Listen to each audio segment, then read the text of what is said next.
ఆత్మపూర్ణులై ఉండుడి.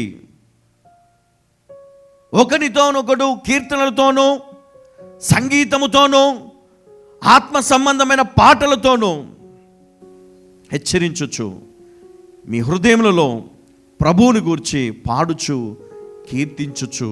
హల్లెలూయా.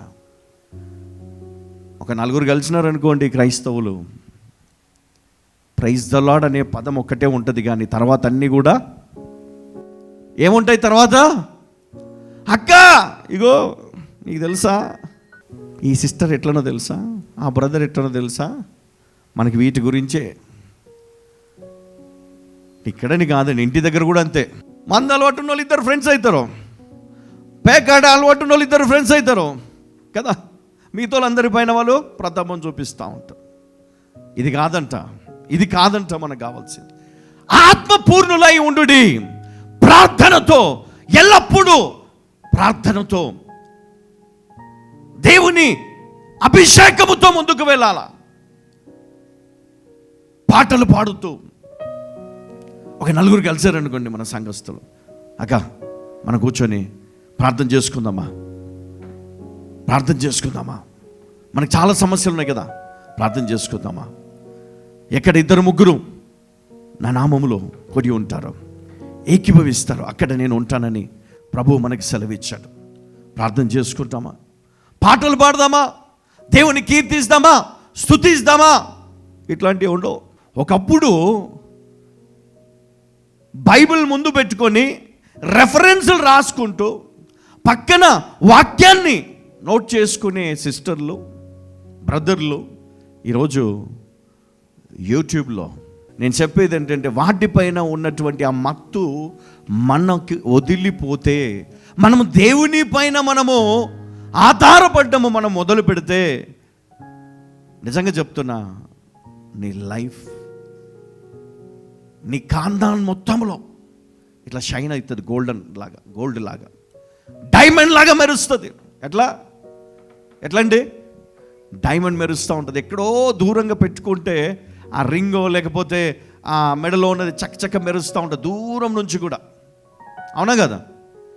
1000 మందిలో, 1,00,000 మందిలో నువ్వు అట్లా మెరవాలని దేవుని కోరిక. హల్లెలూయా, హల్లెలూయా. 1,000,000 మందిలో నువ్వు షైన్ అవ్వాలా. హల్లెలూయా. ఇది దేవుని చిత్తం, ఇది దేవుని ఉద్దేశం. కానీ మనమేమో అనలకు పోతలేం. మన పరిస్థితి ఏంటి? ఎక్కడున్నాం మనం? ఇంకా ఆ యూకేజీలోనే ఉన్నాం, ఇంకా ఫస్ట్ క్లాస్ కూడా పోలే. ఇంకా 10th క్లాస్కి ఎప్పుడు పోతాము? ఇంటర్ ఎప్పుడు? డిగ్రీ ఎప్పుడు? ఉద్యోగం ఎప్పుడు? పెళ్ళి ఎప్పుడు? సక్సెస్ ఎప్పుడు? ఇంకా చాలా ఉంది. కానీ ఎప్పుడైతే నీ ఆలోచన మారుతుందో, నిజంగా చెప్తున్నా, యోహాను సువార్త 4:24 కనుక మనం చూస్తే అక్కడ ఒక మాట ఉంటుంది. ఏమని? దేవుడు ఆత్మ గనుక ఆయనను ఆరాధించువారు ఆత్మతోనూ సత్యముతోనూ ఆరాధింపవలను. ఆయన ఆత్మ, ఆయన దేవుడు.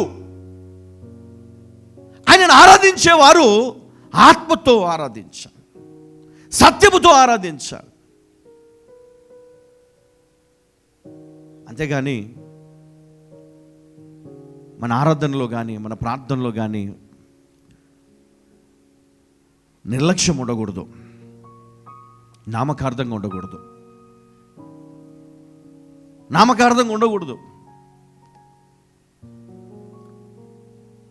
ఎట్లా అంటే వాళ్ళు చూస్తున్నారు, వీళ్ళు చూస్తున్నారు, వీళ్ళు వింటున్నారని అది ఘనంగా గొప్పగా ఉండాలని మనం కోరుకోవద్దు.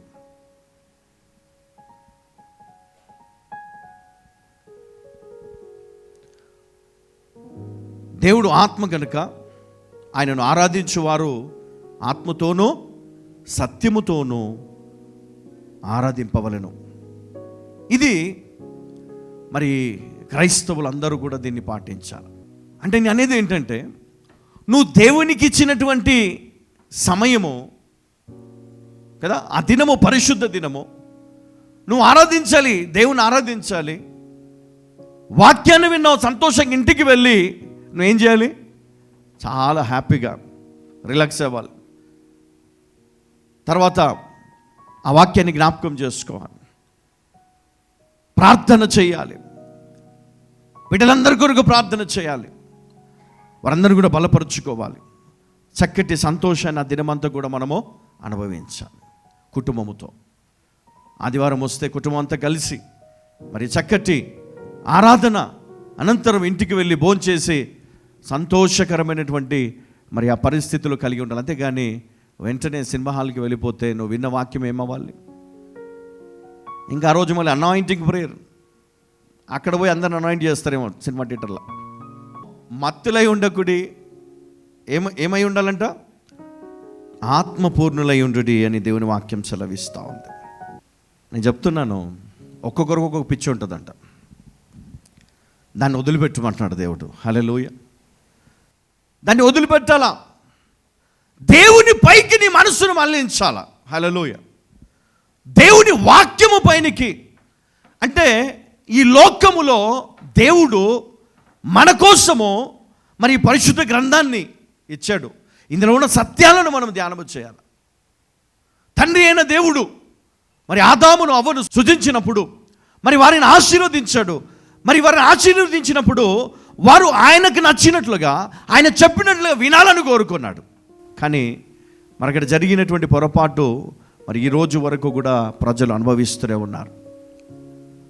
అయితే సత్యాన్ని ఎరిగిన నీవు, నీ పరిస్థితి ఎట్లా ఉండాలి, నీ బ్రతుకు ఎలా ఉండాలి? పూర్తిగా మారిపోవాలి.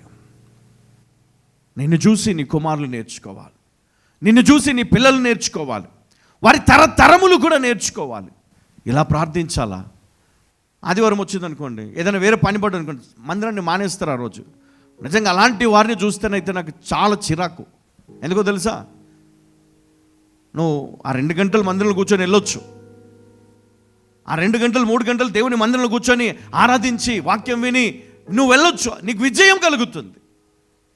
కానీ నువ్వు దేనికి ప్రాధాన్యత ఇచ్చావు? మరి దేవుడు కూడా అదే చూస్తూ ఉంటాడు. గలతీ 5:22-23. అయితే ఆత్మఫలం ఏమనగా ప్రేమ, సంతోషము, సమాధానము, దీర్ఘశాంతము, దయాళుత్వము, మంచితనము, విశ్వాసము, సాత్వికము, ఆశా నిగ్రహము. చాలమ్మా. చూడండి, ఇక్కడ మనం చూస్తూ ఉన్నాము. మరి ఇవన్నీ కూడా ఎప్పుడు మనం పొందుకుంటాం, ఎవరి జీవితంలో కనపడుతుంది అంటే, ఆయన విశ్వాస జీవితంలో ఆత్మఫలాన్ని ఫలింపజేస్తాడు. ఆత్మఫలాన్ని ఫలింపజేస్తాడు ఎవరి జీవితంలో? విశ్వాస జీవితంలో. ఎవరా విశ్వాసి? దేవుని యందు భయము భక్తి కలిగిన వాడు, నిత్యము ప్రార్థనల యందు నిరీక్షణతో ఎదురు చూచేవారు. మరి వారు ఏం పొందుకుంటారంట? చూడండి, ఈ ఆత్మ ఫలాన్ని ఫలించే వారు వారి జీవితంలో ప్రేమ, సంతోషము, సమాధానము, దీర్ఘశాంతము, దయాళుత్వము, మంచితనము, విశ్వాసము, సాత్వికము, ఆశా నిగ్రహము, మరి ఇవన్నీ కూడా వారి జీవితంలో మనం చూస్తాం. దేవుడు ఇస్తాడంట. మరి ఈరోజు మరి ఇవేవి కూడా మన జీవితంలో లేవనుకోండి, దానికి కారణం ఏంటంటే నీ విశ్వాసము బలహీనమై ఉన్నది. నీ విశ్వాసాన్ని బలపరుచుకోవాలి. ఒక్కసారైనా మన దేవుడు నిన్ను చూసి, నా కుమారుడా, నా కుమార్తె, నేనున్నాను బిడ్డ నీకు అని ఒక్క మాట ఇస్తే చాలు కదా, ఇంకా లైఫ్ మొత్తం మనము బ్రతకొచ్చు. ఒక్క మాట. పరిశుద్ధ గ్రంథంలో మరి అలాంటి మాటలు దేవుడు మనకి ఇచ్చాడు, దాన్ని గమనించాలి. ఇదిగో ఈ మాట నీ కోసమే ఈరోజు దేవుడు చెప్తా ఉన్నాడు. నీ విశ్వాసాన్ని నువ్వు బలపరుచుకొని ఆత్మచేతను ముందుకు నడిపించబడితే గనక, నేను చెప్తున్నాను, ఆత్మ ఫలమును కదా, ఆత్మ ఫలాన్ని ఫలిస్తావు. హల్లెలూయా.